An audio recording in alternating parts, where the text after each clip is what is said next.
Happy Hello? Wednesday, everybody. Yes. Got it right. Yeah. Happy CF Weekly, our last one for the year, Yeah. unless we have a surprise schedule, which I don't think we will. But yeah, Well, you're good kind to of in be here. charge of that. You should know. Yeah, I don't have it on the schedule, so I think we're in the clear.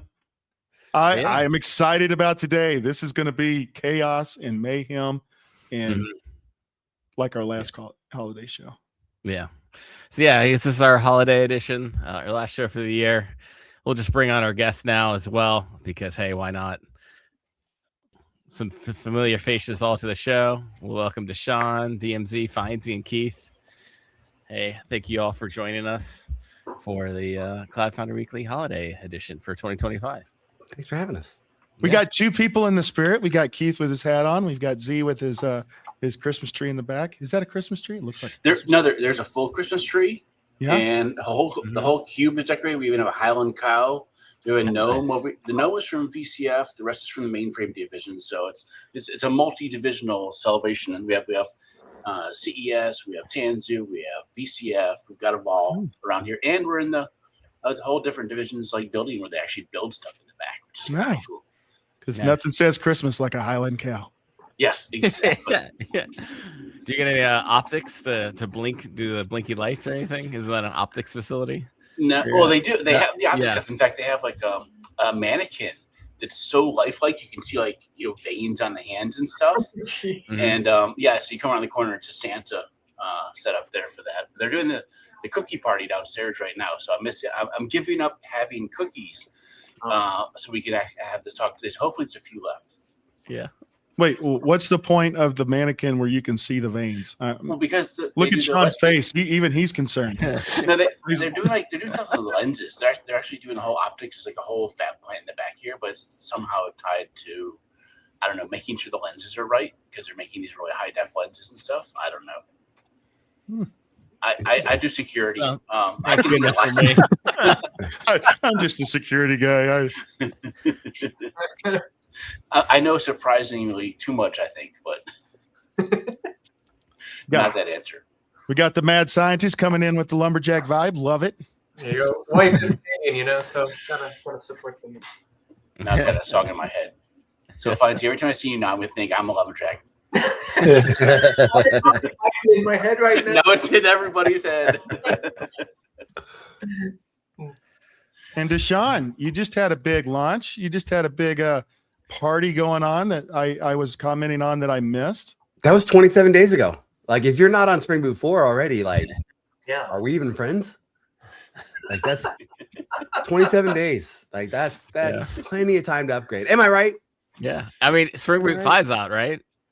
Right now. You are still in that 30-day window. So I was like, from a security point of view, they got 3 days left. 30-day window. Come on. We know 30-day windows. That's like embarrassing. Like, if you're really using that as your guide, like I'm trying not to be that department of no or that negative connotation of things. I'm here to be optimistically thinking they've got 3 days. Okay. You're a security guy. What do you mean you're trying to not be the department of no? It's a classic example. Keep your job. Yeah. Bleeding edge with Deshaun and then security. Yep. Opposite end. Yeah. Okay. Keith, how's it going? Oh, good. Are you keeping warm? Were you messing with the RGB in the background before no, I think I was. Oh yeah, it's blowing out. Yeah. Yeah. I saw it there for a bit, but yeah. It's always nice to see that in the background. Yeah, you have to mess. It's one of those automations you write and you forgot how you wrote it, and then now you remember how did I make that thing work? Because it's many different kits, and you try and write your own stuff to make it all work together. Because it's just who would make an ecosystem where it all works? Yeah, can't make any money that way. So many comments right now. Yeah. I'm looking at you, Elgato. No. Oh well, yeah. Your camera's working, Nikki. Did you get a new camera? Yeah, I did. I got a new side right there. Yep. You know, I'm going to end up having beef with Elgato when they see this, and there'll be some, those sign wars between Wendy's and Burger King. I'm going to start that with Elgato until they fix my stuff. Yep. I get yourself an inflatable. You need the big go. Well, you went with a Razer, so I can't complain about Razer products. So I mean, it's I the day, our last show, I went and ordered it. It came in through Amazon very quickly. I've been playing with it ever since. No problem whatsoever. And holy crap, is this thing clear? So yeah, I'm, that's my geeking out. I love to get a good setup. I mean, Nice. not like Keith's. Keith's got a whole room that's just Yeah. It makes me sad that I don't have that. Yeah. I get a little bit of envy, I think is the word, when Keith's on the stream. Yeah. There's just like, there's always somebody, right, that's always out front, and Keith is clearly that person. I want Keith's childhood. It's only Christmas time. Really get to. Today's my last day. Nice. Not a Broadcom. I scared someone else today. Yeah. Yeah, like what? What? Saw that in chat for a second. Had to double read it a few times. Different meaning in the But now is my time to go play more. I have loads of more automation I want to write. There's loads of things. Play with toys, more Legos to build. Build stuff with the kids. Yeah, loads of fun things to do now. I'm off for 2 weeks. I need to update my Christmas list. lab refresh, hardware refresh, Keith, this year. Yeah, I went up. So one of the servers, I went from 840 to a Z8 G4. So just skip 2 generations in CPU architecture. Luckily, so I think we're talking to someone, Joe's memory, as we know, is just ridiculous price now. And my memory is an older gen, and it's not in the compatibility matrix for the new box. So I had to take a big gamble. I'm not going to go buy another 0.5 terabyte today's prices. Oh, yeah. So I took the gamble of buying the shell and buying the board, buying the CPUs, because I talked to the vendor as well, going, it might. So I just took the gamble. Look, it worked. Yeah. So I wonder if that Z8 is a bit like the Z8 that Nick recommended I get. Yeah. Oh, it looks the same. Yeah. Yeah. With the last letter of the alphabet. Yeah. I got that machine on Nick's advice this year, and it's night and day. It's fantastic. Just the difference that a couple of years makes in a hardware. Oh my goodness! And NVMe, it's great. And tier just flying. And you definitely bought it at the right time, because the memory would have been that box would have been add a few more $1,000s on it, I think. Yeah, like what world do we live in where hardware is getting more expensive? Yeah. My home lab is becoming an appreciating asset, which I didn't think would ever be possible. But every day it becomes worth more money. So yeah. And also heats the house. Yeah, it's really become a great investment here. Have y'all seen the meme running around with the old windowless van that says free DDR5 memory on the side? Oh yeah. Or there's one that's like a cardboard box with a stick propped up, and like it's like a trap clearly, and there's a few memory DIMMs just laying on the ground. Like, I'm thinking this is a solid reason for like Deshaun's lab, and I'll even throw out. I've been doing a lot more with embedded stuff. It's a great time to take those extra cycles because you can't get the memory, and see how far you can push that smaller technology to do more or more interesting things. Mm-hmm. It's always a great time to do that. Exactly. Yeah. Well, I mean, even Deshaun's Raspberry Pis probably are appreciating value, right? I haven't looked. I haven't priced them out yet. But that I'll say this: part of my like end of year process, I've been giving away some of my compute. I've been giving away some of the Raspberry Pis. I gave away my ancient 4070 computer. Gave that to a friend. Handing off some of the laptops. I was having a problem.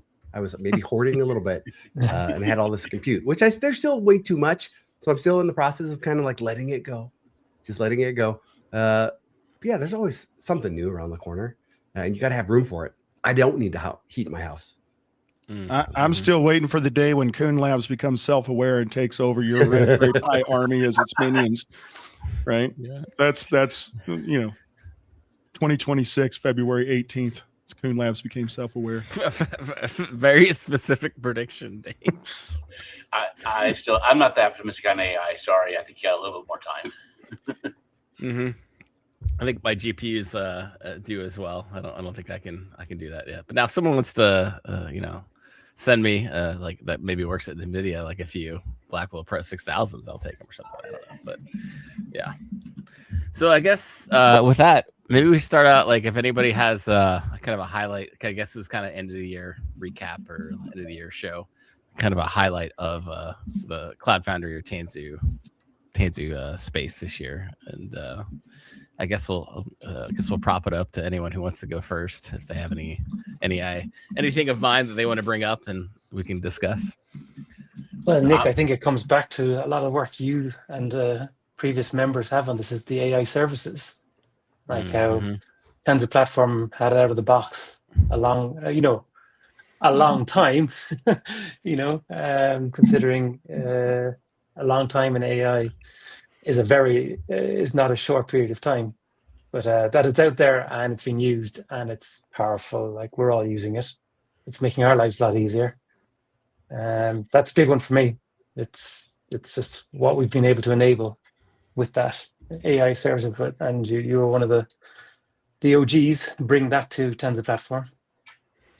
Yes. Well, and let's take a moment just to sit back and reflect how, Kuhn and a couple other people's hackathon ended up becoming a major project.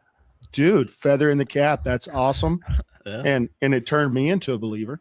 Well, more than a major project. If you think about the uses, just the group here, we've seen in use of this stuff now. It's not just a project, but it's the backbone of how massive companies are implementing governance around how their teams are using AI, both in product and in their developer teams. I've been digging into that a little bit this last week just to have some conversations. And it's amazing, some of these use cases. And so, Nick, this is more than a feather. This is like you took what was a potential, showed how to use it, and then let us run with it. So it's huge. Oh, yeah, well, I appreciate the kind words, and I'll definitely give a shout out to Long as well if he's watching. I think he had a little bit more pivotal piece in that as well. But I guess too, from a highlight for that too, we have a public reference now as well as Broadcom's own IT department is using it. Nice, which is pretty cool. So, which does mean we are using it every day. Yeah, exactly. Right. Yep. Yeah. I mean, it's a bullet on my resume. I know Nick Kuhn. Yep. That's the only bullet for that part of it. Only for that part of it. It's like, yep. Well, I hope you have something else on your resume. Nope. I don't think that does all the heavy lifting, Nick. It does all the heavy lifting right there. First line. Yep. Right at the top. Yeah. Well. I think for me on that topic, and to give like unbelievable, amazing kudos, Nick. But I did a talk at a VMUG where I basically used AI services to kind of put it all together. And whether it's on top of VMware private AI services or others, this whole legitimizing of the space where AI middleware lives, the whole Spring AI, and then there is no more perfect spot for a platform as a service as loading up all your MCP servers and just hitting the bind button and seeing things come together. And so I was live coding it, or more like live deploying it. And my one more thing moment, which I had a ton of fun with, was telling it to, scale that app or fire up another agent and bind it. I was playing with the actual endpoint that was the agentic app itself. And I left that presentation. A few people came up to me. They loved it because you really legitimize when you actually do it and not just PowerPoint it. And I had an epiphany afterwards thinking at some point we're going to see agentic apps that will load their own agents or their own knowledge workers. We're not far off. It can kind of, funnily enough, prototype it in a wonky way now. But man, just give it a little bit more maturation time and this is going to get pretty wild. Yeah. It'll be interesting seeing how the security and the authentication authorization workflows are being added to this. Oh my God. We'll diverge those paths and change how that conversation happens too. That's going to be a really interesting subset, I think, next year. Yeah.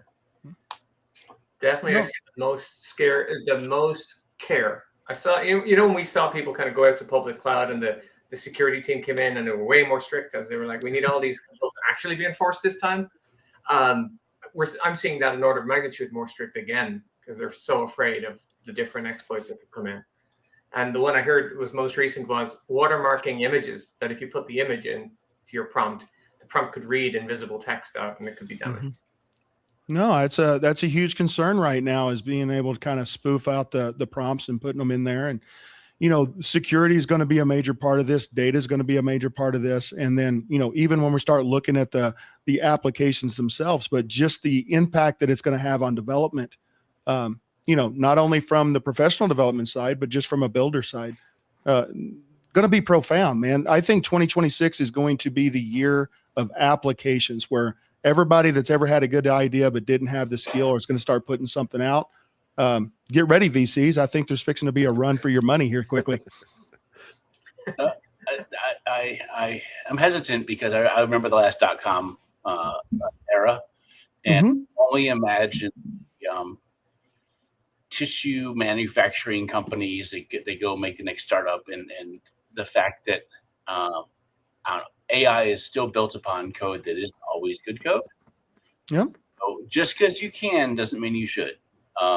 I do see there's going to be definitely a dilution, definitely an increase, but we should also make sure people find ways to making sure that there is that knowledge of, is this good code I've taken from it, and is it doing things we expect? So I'm relatively optimistic because the number of AI tools coming for making sure that code is solid is being worked on.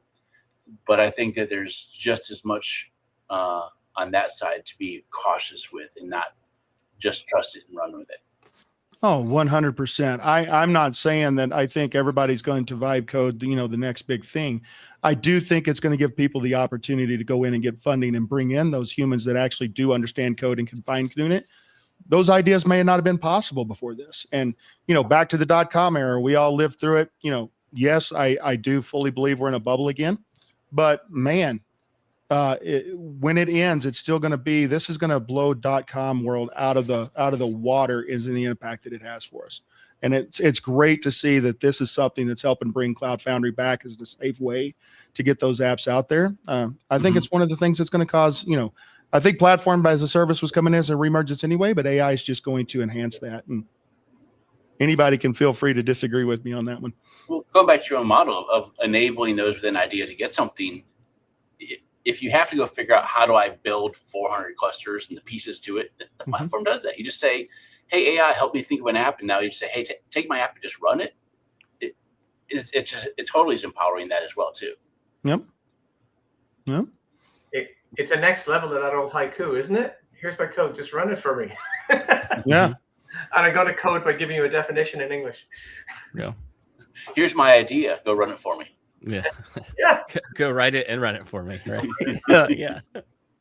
Which does bring it back. I'll share my favorite thing for the year, which is something I've come and talked here quite a few times to people, is the story we in Tanzu have taken as part of Broadcom, and the idea that we've charted a course for our customers and really trying to elevate the story of a transparent security story. How can we help customers understand the risk we were just talking about and really quantify and understand, do we need to do this with private models? Do we need to do it with private data centers? Do we want to take it in the cloud? How does that go?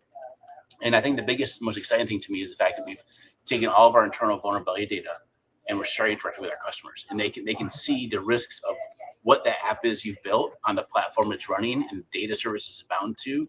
And you can really understand that risk of how that comes together. And I'm super excited about how we can integrate that in the future with the platform MCP and then the platform intelligence platform to say, how do we turn that new knowledge of data, as well as all the other things we already have? We already have log data. We already have ASGs and access logs. We have all the bindings. We have all the ingress connections. We have so much more data too from antivirus and other tools that the next year is going to be really interesting as we take this conversation. And since we don't have to worry about vulnerabilities, or we have to worry about harder part of gathering the vulnerability data, we can actually focus on the risk of what you're running and actually quantify the protections you get through running through a NAT platform. So we're going to be back talking about this next year about where this is going. But this is as you all know, this is my favorite thing to talk about. And now we actually can show everything I've talked about for years. I can show them. They can see it for themselves. I feel like you just I just want to go out there and scream about this. This is so exciting. And I'm at like the things that I get excited about are kind of boring. Like the workloads, the use cases around Tanzu platform. The most exciting thing, our good friend Josh Long, he does this massive demo, but there's like 1 5-minute section where he loops through an existing database. All of our customers have existing data that they've laked and pond and lake housed, and they put all this stuff out there, knowing that it's valuable, and they didn't want to throw it away. And then Josh shows this little demo of like, hey, let me just loop through that. Let me vectorize it. And our platform, we have the model. We can do it here. We don't have to go out to the cloud to do all this stuff. And we have these massive databases that could add up really, really fast. But if you've got something as simple as our platform, and maybe it's even hosting your data, you have this really tight little connection where you can do this continuously, and you can make all of that data that you've been stockpiling, make it 10 times more valuable. That boring use case, that brownfield, the data that's been sitting around for a long time, we can put some AI right next to it, make it easy to access, and then just add value. The simplest, like the simplest use case, search on whatever the tool is, whatever the website is, has now just become 10 times better, 100 times better with all of these other AI semantic search type things. And we have this tooling inside of this platform to just slap it on to all of these workloads. And it's a hard thing to like make an hour-long presentation out of, but that little 5 minutes, man, that's exciting stuff. So I got a question on that. So, last time, one of the times Findsy was on, we talked about the ability of the platform to take data and use like the microservices concept against data. Now we've got AI that can read this stuff way faster. Do you think that's going to change the small database, kind of the microservice architecture database, one of the superpowers of Cloud Foundry? Do you think that's going to change, Deshaun? I think I'm going to have to agree with Findsy, but yes, and it's going to change. I think that where data lives is important. And I've been saying this for a long time. One of my opinions is like data doesn't have to be normalized. It's okay to have multiple copies of the same data set. It's easy. Performance matters. Latency is the new downtime. So we can do it at scale. We can have a bunch of small databases instead of the massive lakehouses. But even if we do have the massive superset, we can still access it in way better ways. And I'm not even talking about the stuff that we have on the data side, right? I'm just now starting to learn about all the powers of Greenplum, combining that with Gemfire. Like my mind is blown, and maybe I'm a boring geek, but like the way that we can handle and utilize the data that we already have today, it's mind blowing. Yeah. Like yes, and I get really excited about the idea that you're putting you had a key phrase there, Sean, semantic search. It's like you can go learn GraphQL, and I'm all over this hub capability where I've got so much data about what's running and where, and all these kind of correlations like business apps and whatnot. Yeah. But I just can't wait as we get into 26 and we do more agentic in front of that. Yeah. You can kind of say as an operator, you want to start prioritizing. You'd say, give me the apps that are over allocating resources by more than 50%, that are processing more than X requests a day, that are in a classification that's high, that sort of stuff. Yep. And you think about the nature of that query is going across like a dozen systems in the past that wouldn't necessarily be able to be queried in in a single query. But to put semantics, you're taking the learning curve away. Yeah. Having an agentic front end. I'll show one other one. I want to give you a shout out, Deshaun. Your apps are getting faster and more efficient each year with each upgrade. And we always thought, if you want to get the super scale, you can go rebuild the thing as reactive, or why don't you just hit the button and go native threads or virtual? And I'm like, whoa, wait a minute. And we're seeing these absolutely tangible improvements that are, I call them a button click away. Yep. So we're setting up a stage now. And obviously the code assist tools to get to that next level, because it's only a version upgrade. It's not a re-architect the app thing. That's been really cool to talk about this year for me. Well, that again, bring it back to this hub interface that we have to be able to correlate things that are running in production with the actual source code. And all of the other metrics around it. This idea, like we talked about native images. There are some apps, some workloads somewhere in the enterprise that they're mission critical, but they only get called 5 times a minute from other internal things. But they're mission critical. Oh man. But they can live in 50 megabytes.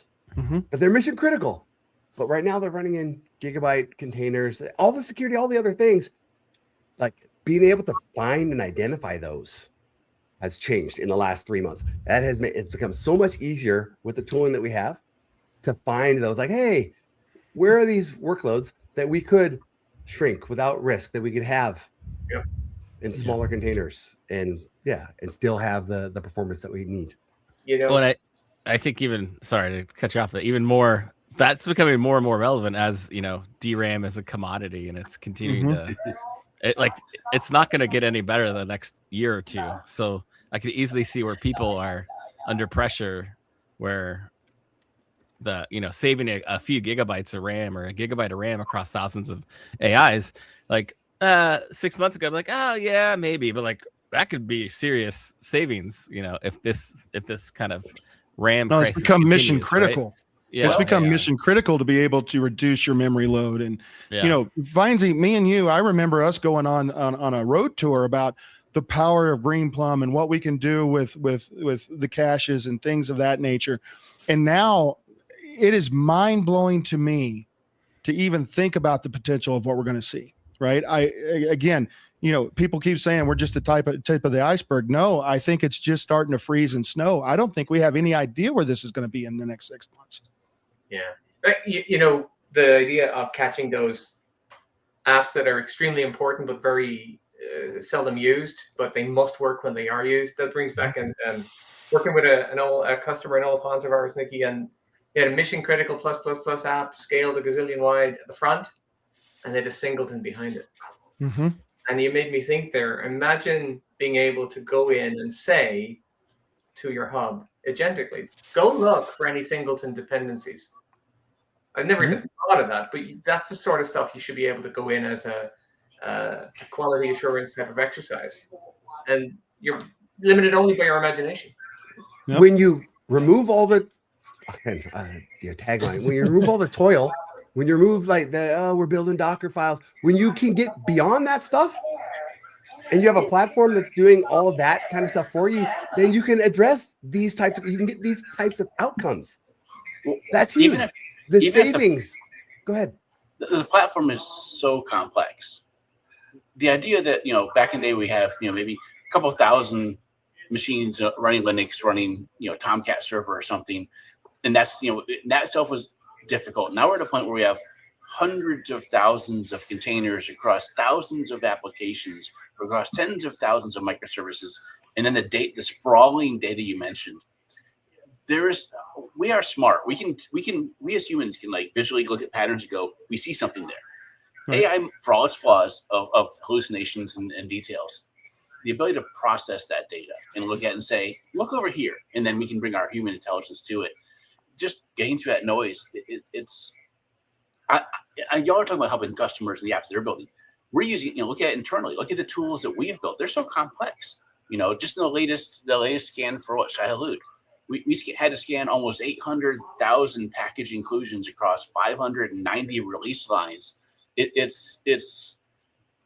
optimizations are coming back in, and actually, I do want to point out one thing about the platform that was really cool that talks to the memory that Nick, you just mentioned. Think about the log aggregator. The idea that we can go from some of the large environments where it's gigabytes and gigabytes of VMs running for log processing, and now you're able to cut that down. So the platform itself, and having, again, a known state application platform that does all those things for you, and then add those logical MCPs and controls around it. I'm excited about the optimization the platform will have, as well as the application. Yes. Mm-hmm. But I don't know. I think there's super interesting sides happening on both sides of that story. Yep. Yeah. I'm going to interrupt us for just a second because we do have Abhishek, longtime listener. So thank you, Abhishek, for being on the show. Deshaun, he's calling you out. Want to learn more about the new data-driven based architecture. So he's been working on Sparse vector stores with different rags and how it can help. Thoughts? What do you got to say to Abhishek? Tell me if you need me to put it back up. No, this is Abhishek, that's where a lot of people are. I will say this, that if you're where I think you are, you're already ahead of the curve. I feel lucky. I'm grateful that I get to work with a lot of customers. And there's lots of we could do this, but having things in production, having a RAG workflow, a RAG use case in production, I think that clearly puts you in the front of the pack. There are definitely some of our bigger enterprise strategic customers that are doing really amazing things, and they're at the very front. But there's a big gap between this, I would call it like level 2, phase 2 of, hey, I'm doing RAG, I'm getting this, making access or making data accessible to my LLM, and doing it continuously. There's big gaps. So the spectrum from, hey, we're new to this, we're just kind of scratching the surface, doing a chat bot and making sure that our prompt is safe so that they can't ask our customer facing chat bot about Christmas or whatever it is, right? And that next phase of, hey, we want to make this data, real-time data or near real-time data accessible to a chatbot or some other system. It's not all about chat interfaces. And that's where the real maturity is happening, is where we can start to do this stuff automatically based on the data that we're getting back from our system. And the nice thing about Hub is we're kind of capturing that all in a kind of single pane of glass approach. So you have access to all this thing. And when you add those MCP capabilities and you have a nice place to deliver them, then you're opening up that next phase of technology, the next phase of workflows. You're having me thinking there. I had a customer this year say they're very excited about a potential where there's like an agentic interface to Cloud Foundry itself. And something as simple as give me a sandbox environment and then it's guardrailed automated self-service with an agentic interface. But putting that together, what Abhishek is saying, where you're going, imagine if you could literally identify a data set and say, fire up a vector store and initialize it with that data and, give some sensible defaults, but literally you could ask for a data export to go into a vector sandbox for ad hoc analytics and make it go away. Cost you and materials. One of my favorite workshop things is asking people, how long does it take you to get a database? How many tickets do you have to do? And have you ever seen CF Marketplace, CF Create Service? Boop, boop, boop. That's magical. And this idea that you can, on our platform, you can stand up. I can do that all day. I can have multiple data sets that I'm analyzing. I can stand it up because I've got this powerful API that allows me to stand up a database, wait till it's up. Now here, let's feed it. Let's run this workload. Let's do the thing, or let's train another model, right? I can do all of these things when I combine all the pieces that I get from Tanzu platform, from Tanzu data. I can do all those things, and then they're gone when I'm done. Yep. Yeah. That's one of my favorite things. And Mark knows this story, but this is one of the ways that I got business is, 3 to 4 months to stand up a database. That's cute. Watch me do it in 10 minutes. Yeah. And we brought a lot of people over to Cloud Foundry with simply, CF service, create service, and the ability to do that. And it meets all those security concerns, because, except for the change, I have to sign off on each change, but you can automate workflows. But the idea that I know that it's going to be built, I know the VM, I know the image, I know the vulnerabilities. Yeah. It allows me to say with more trust, yes, go deploy because I know it's going to have the guardrails I require on those instances you deploy. Mm-hmm. Nick, you're selling yourself short, man. Remember the time you set up, we were on and we did active Gemfire across East and West with bidirectional syncing in 45 minutes. Yep. And we had L2 VPNs pre-paving the east-west communication paths safely, but there was nothing set up. There were no Gemfire clusters, and literally create service, and do the key exchange. That was the 5-minute demo. Back to what Deshaun was saying about a 5-minute demo is we did that and we set it up and we were like, okay, watch this synchronization, put it in on one side before I could get to the other side and do a look at it. It was already there. And Gemfire, again, phenomenal technology. Mind blowing on what you can expect to come from that as well, especially when we start putting agentics on top of it. My children will never deploy active passive. And friends don't let friends write Docker files. Yeah. I mean, the question now is, will they ever deploy, or will they deploy without AI? Right.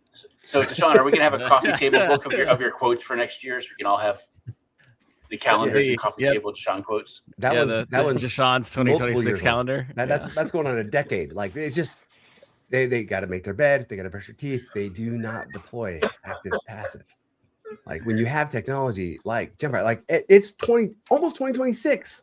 Yeah. This idea that I'm going to leave all my data in one region just in case, just in the last like month and a half, we've had massive like, oh, Cloudflare, and I'm sorry, I don't mean to call anybody out, but US East 1, like these things that just happen, and we can't allow ourselves to be like, oh, like we've learned these things. Netflix has been telling us for a decade and a half, like things are gonna fail, and we have the technology to do it. I love the fact, Z, you spun me up. I think we do need to write a book. If anybody remembers, there was a TV show and a book about, and it was called Shit My Dad Says. We're going to do the same thing with Deshaun. Shit Deshaun says, and things that you can learn from life. There you go. That's right. Or at least an advent calendar, so we can get through the next year's holiday, and we'll just prepare for the next year's get together. And I want to comment. My favorite thing is not even going to be really, all that surprising. I want everybody to look. We're on episode 80, right? Cloud Foundry Weekly, episode 80. We keep chugging along. We keep getting people coming in. That's my favorite thing, is that this is still chugging. I left the company. I'm still a part of it. I'm so thankful for that. I still get to spend time with all you guys, learn all the good stuff, and preach the word of platforms as a service. So that is my big thing for this year. I can't wait to hit hit triple digits, Nick. Can I talk about another boring? No. Another boring. We have all this data. When we have our customers range in size, but a lot of the interesting customers, they've got multiple foundations. They've got these platforms in multiple regions, and some of them they have one of the challenges is, where do I put these workloads? I want these workloads to be within this latency of this amount of customers, this percentage of customers, and we're not there yet. It's not a feature yet, but now we've got the data across these foundations where we can see like, yeah, I've got capacity over here, and we can actually move workloads fairly easily. And it doesn't always take an LLM. We've got these tools, we've got these projects. Spring has had it on the menu for a long time, where we can go in and we can do just real constraint analysis. We can do just the math of saying like, how should we reorganize? How should we rebalance the clusters, the regions? We can do that. And now we're starting to get into this exercise, and I can say like, hey, at the small level, it's totally doable. But yeah, we're starting to see where that adds up. And I tie that to a customer story where their global DNS, their Cloudflare, their Akamai, right? They had multiple implementations of it, but at different times of the day, they would rotate. They'd switch services.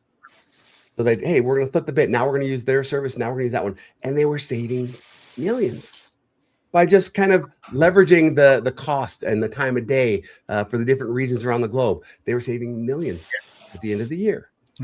Now, imagine getting to do that if you got a massive amount of workloads. The market's doing crazy things. You're in finance. Like, imagine being able to kind of float those workloads to where it's going to be the most cost efficient. So I love it. And by the way, all of this is really reinforcing cloud as a how, not a where, because we don't care if it's hyperscaler or data centers. But I love that idea, because one of my really exciting, sorry to hijack this a bit, but I can't wait to hear from what you said. One of the coolest demos I did was, it's nascent, but I targeted the hub with my CF CLI, and I pushed my app into a group of foundations and let the hub figure out which ones to land it in. And that decoupling, that it's just the first step, but that now gives the operator on the other side a future where they will decide based on conditions, like you said, where to put it now, maybe where to migrate it to later. But the front end just has a regional or even a global publish point. And that gets really, really interesting as to where that can go. And I've seen the excitement on the other side of the room, that they could say, I'm just going to push into this capacity pool. And you can have fill and spill models. You could have everywhere models. You could have one or the other. You don't have to make that decision up front. You don't need to write a pipeline. And we know how easy it is to see a push. But if you can do it 2, 3, 4, whatever number of times, we just want to make that go away. So yeah, like tying that together, and I just love the idea. Now we bring it all together and we say, hey, LLM, go figure out some policies we should think about for how to get the most efficiency. Yes. Or have it watch the data in real time and provide guidance for you, saying, hey, this is happening in this part of the world. Do you want to route around it? Do you want to route to it? Because again, the data, this is a mass data problem. And I do want to go back to one thing Sean said is not all these things need to be AI. So I would love to pitch for next year's wishes that people consider maybe some things don't need AI and they can use machine learning or they can use just regular logic. And then some things do need machine learning and some things do need AI. Yeah. I was referring to the timefold server, that constraint analysis, like, hey, here's the best way to optimize these workloads across these environments. But then also I'm talking about all these Greenplum use cases, like real data that's affecting your enterprise and how to solve those problems without going to an LLM. But you've got the data and you can build the models. You can deliver that kind of data all inside of Greenplum. So that's where I was headed with that. Well, data scientists will have a great year ahead of them. So there's no lack of data. Well, and the same thing goes with things like Gemfire, being able to keep the caching. If you are going to be moving things around dynamically, making sure that you've got caches so that you don't see any performance hits, especially for those first, warm spin up minutes, making sure everything's there. I mean, it's a platform that really provides you everything you need. And on that note, Hub, guys, kudos. Hub's the favorite thing I've seen come out of CF in a long time, giving platform engineers and everybody one place to look, multi foundation. Great. Huge. I did a read of that for somebody. We all agreed it has been the most feature-packed release career-wide. Like in one release, it takes 2 hours. You guys know it. It takes 2 hours to get through what's in it, not even in detail. There's so much in there, and you don't even need the roadmap. You just see all the nascent stuff in there, and you can see where it's going. I'm having trouble with that. I should take this time to apologize. I will say that starting in 2024 and a lot of 2025, I was maybe poo-pooing on the data scientists. A lot of the workloads that were going to the PhD data scientists over the last year, a lot of those workloads were kind of being migrated, pivoted, delivered to software engineers, non-data scientists, because they were able to get the same outcomes, get the same results from these LLMs that were being delivered without having to go train a model, without having to do, 500 Python libraries to go and get the thing. They can do it with these off-the-shelf models and they can get the same results. And I kind of poo-pooed on data scientists. And now that I'm learning more about all of Tanzu data and all of these other really amazing use cases that it's new to me. Now I'm realizing, oh, wait, you don't have the simple use cases that you've kind of been accustomed to over the last 10 plus years. Now you're getting more advanced use cases. So I'm apologizing to all the data scientists that I might have offended over the past year and a half, saying, hey, you're not the king of the hill anymore because all these workloads are now being shifted to just regular old software engineers with Spring AI and LLMs. I'm sorry. I made a mistake. You just now are going to have a lot more complex use cases. You're still awesome, and we still appreciate all the work that you're doing. And we still have a platform for you to do all that work. Yeah, but I'm sorry. Aw, it's okay. I think they're fine, Deshaun. Okay, I wanted to make sure I got that. It was weighing on me. I wanted to get it off my chest. I've seen some of the paychecks to the data scientists out there. I doubt that you really hurt them that much, but it's very nice of you to come back and say. Honestly, and I have through some of my customer interactions, kind of seen some in like even past lives.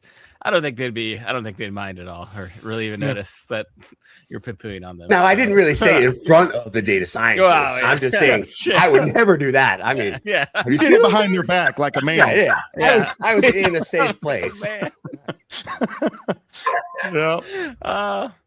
Well, and I want to go back. So Z, to you, I recently had a conversation with a guy by the name of DevOps the Gray. If any of y'all know him, Mark Hornbeek, he's a great guy. We talked security, and we got to talking about the whole impact of AI on security. Not only just the being able to recognize and see things in real time.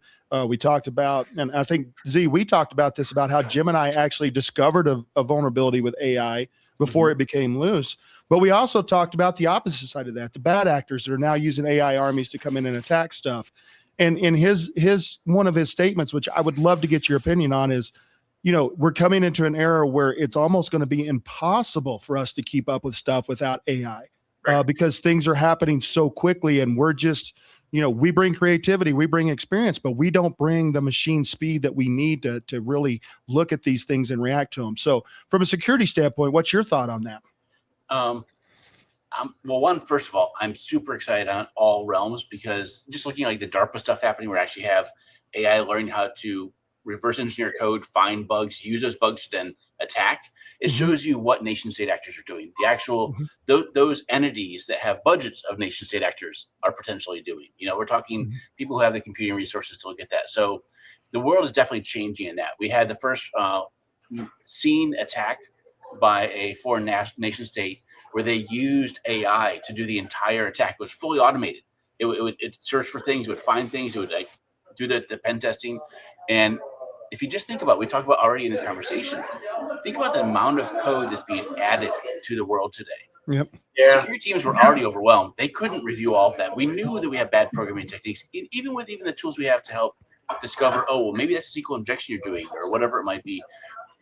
The ability to actually have a partner to help you develop code is going to make it easier.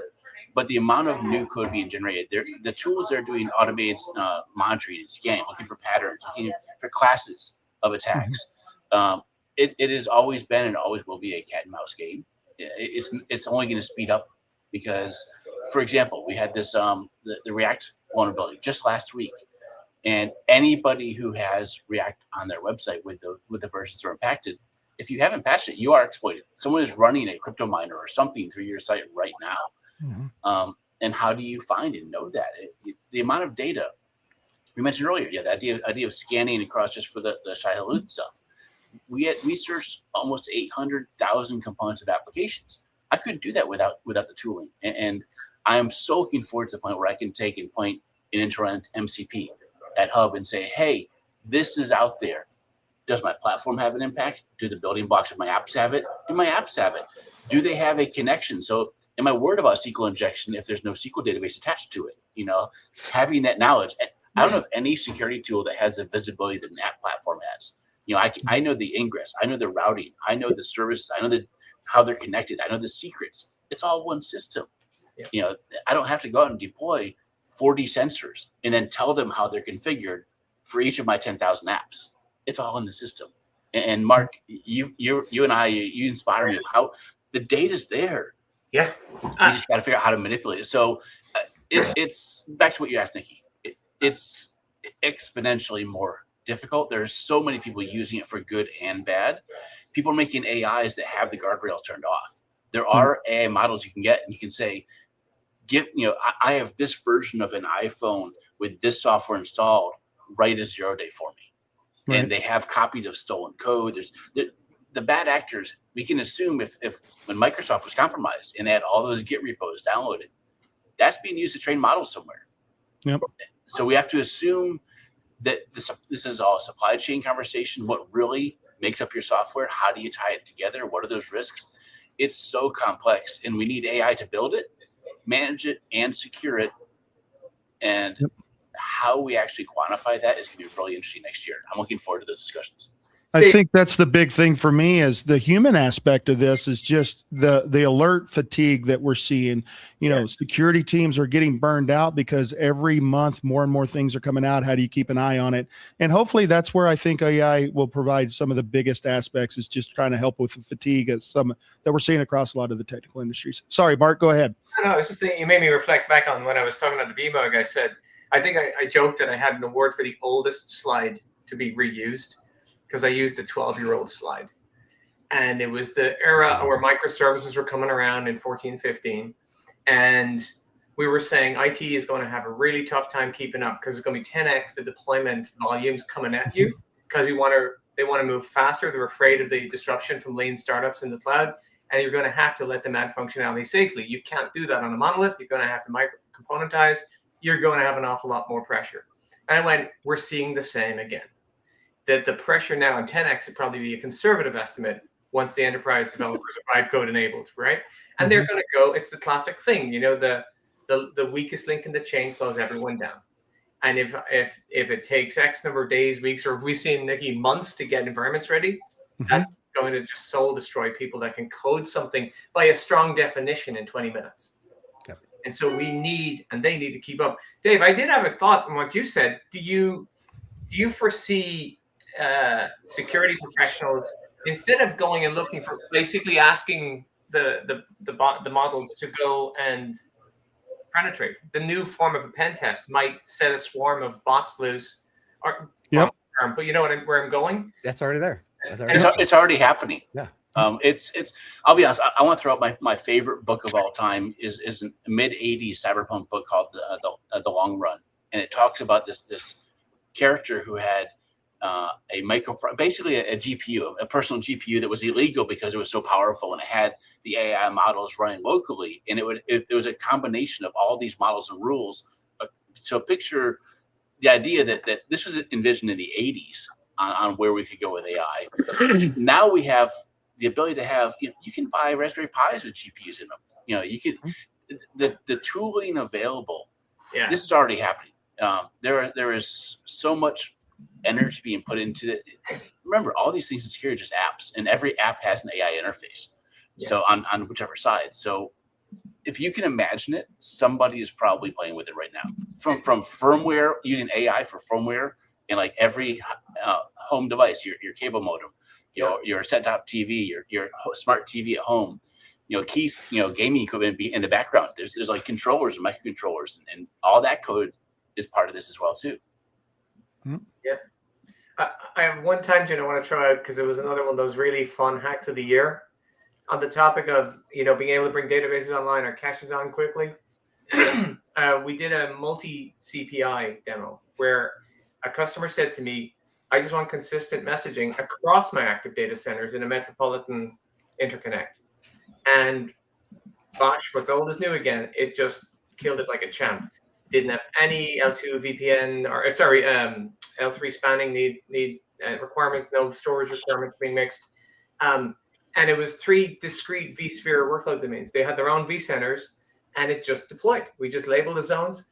The fun thing that happened there was I had a customer going, I'd be doing backflips if we didn't have to do all these infrastructural contortions and subnet that would stretch and so on. Didn't need any of it. And the second thing that happened was it was like 15 minutes. It just rolled out. The hardest part was just getting 3 vSpheres to put it on. But the magic of something like that was so much fun, because the guy who wrote it pinged me and said, oh, wow, that's cool. I wrote multi-CPI years ago. And he pings me and asks and said, this is really cool. You're using it, because it was put together years ago where maybe Rabbit wasn't the primary use case. But everybody can understand stretched services that are very cloud-like, that have region level, or at least a zone level, where zones are different buildings. I just want to throw that in before top of the hour. It was a really fun hack we tried this year. Yeah, that's episode 58, if you want to catch that replay. But yeah, that was a great episode. Really really good to see that. We're all like, wow, it worked. yeah. So yeah, that's and he had some very good diagrams and things, and kind of I think you did a really good job explaining how that was going to be working there. So I guess I know we're at top of the hour. I want to throw out. I see Abhishek added one more question. Abhishek, reach out to me on LinkedIn, and I'm happy to continue that conversation on the log side of it. 'Cause I don't think we don't have another 20 minutes to keep going. I would love to. But yeah. I'm looking at logs, and I'm looking at those user agents, and I can see that the volume of bots, chat bots, LLMs assisted, that number trend is steadily. Well, think about just the logs that come on a Tanzu platform. Just deploy it once, have nothing running on it. You have a massive amount of logs. Now you throw on thousands of applications. Because the logs you're seeing from the chatbots are one thing, but then each app has logs. Now, what should you monitor for it? So there's we can have a whole episode about logs and what you do with them. Yeah, fantastic. This is so good. Because there's companies out there, Splunk, that are just very happy about all the logging that's coming out and the things that people need to keep for compliance reasons. So yeah. So now when I hear that word, I'm going to say bless you. Yeah. So it wasn't work logs, it wasn't Cloud Foundry, it was nothing different. But a weekend, I put a whole bunch of Wi-Fi bulbs into the house and all sorts of other IoT things, spiking my my device count. And I went up to Wi-Fi 7, and I was getting basically dropped connections because I had DHCP flooding going on.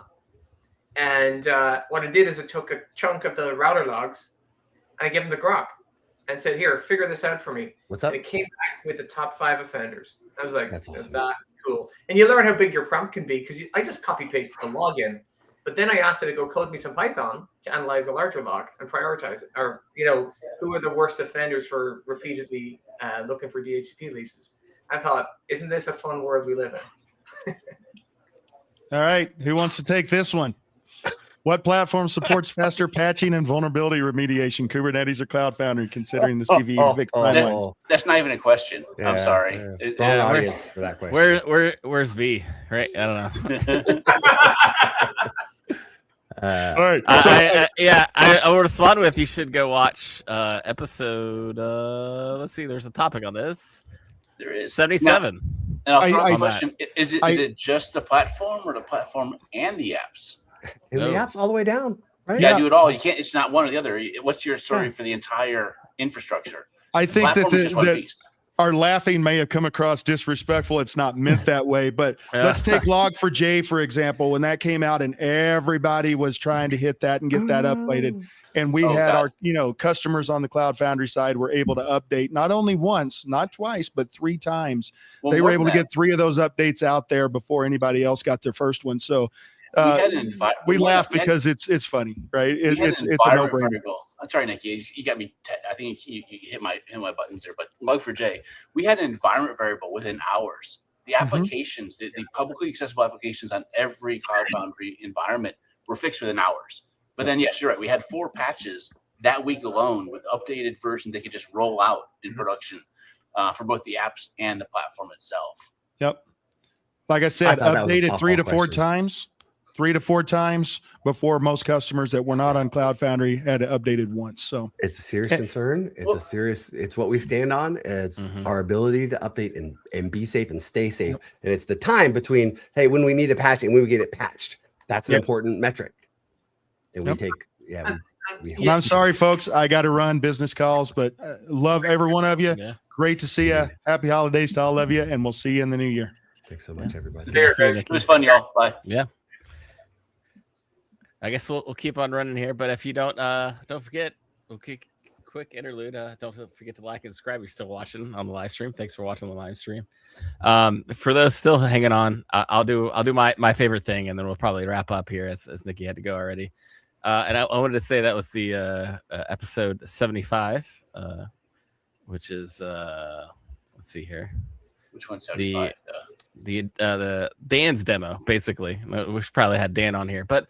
We the mother of all demos or whatever, the combination of Tanzu platform and Tanzu data intelligence, the great I forgot what Dan called it. He had his great schema demo where we have all the different flows shown together, and it had his insurance sample corporation application all flowing together too. So even check that out. That was, I think, probably one of the highlights of the what can we do with all this AI stuff and all this data stuff and all this platform stuff together in a singular kind of flow, and kind of how to see that. So awesome. That would be my pick for the highlight of the year.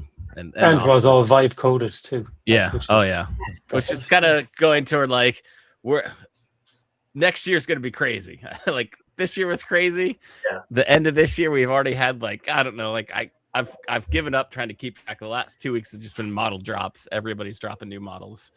I mean, we had the code red out of OpenAI, and just lots of the model race continues more and more. Yeah, exactly. And then while we're all out, there'll be a bunch of new model drops too from all the Chinese companies as they're still working going into the Chinese New Year. So good times. But yeah, that's a quick highlight. I know we're kind of over time. Any other topics or thoughts for our guests before we kind of sign off for the year? I just want to share one thing. So Nick, I wasn't able to share it in the chat. I shared in the studio chat a link because we mentioned Log4j. I would remiss. I've mentioned a couple of times the idea of where we're at now, and just want to share a story I shared with a blog post around the Shai Hulud thing I mentioned a couple of times, and the fact of how we searched across hundreds and thousands of things And just to bring it back to Log4j, where it took us hours to get a mitigation, we found out we were not compromised. We had no risk to this within 30 seconds. So having this solid inventory of your assets and what makes them up in the building components is a tangible time saver. So in the past, where it took us weeks and weeks to find this, we now can find it out in minutes. So I just wanted to end with that final thing for those who might be curious about this thing that I kept bringing up in today's show. Yeah, I did. I posted that in the chat as well. So check it out. Yeah. Any other thoughts? Did we cover everyone? I love being Dave's marketing man. I love going to customers with these stories. It's great. Yeah. Well, it's a good story. We should tell it, right? Yeah. We make security easy so you can focus on your business. You know. Yeah. Now let's get the compliance story next year. That's gonna be fun. Mm-hmm. Yeah. Y'all know I'm crazy when I just say that, right? Hey, we're making it better, right? Yeah, you do what you can. You do what you can, so you're not the next person who's on the headline on Hacker News. Like you can only be the next CIO on that headline. Yeah. Or when it does happen, you have a plan and remediation to how to fix it quicker. Because you maybe have a heart attack there because we're going to the holidays and like I don't. It's going to happen somewhere. It always happens. Nothing is vulnerable free. But yeah, having the path and the high availability, like Deshaun kept bringing up. Yeah, let's take my breath. You made me nervous. All right. Well, I appreciate everyone watching and everyone who's tuned in to our shows over this past year. It's been great. Hope to see you all in the new year. We're definitely going to take a couple weeks off, just kind of recharge, and hope everyone has a great holiday season. And we'll kind of pick back up here sometime, first couple weeks of January, I'm sure, with our next show. We still have a lot of backlog of content just to try to even fully cover what dropped in Tanzu Platform 10.3. So we'll be back. We'll have more content and looking forward to it. But with that, I guess we'll sign off, and then obviously check us out, cloudfoundryweekly.com and our YouTube channel. But I guess are we all ready for our final CF buy of the year? Yes. All right. Yep. Yeah. All right. 3, 2, 1. CF buy.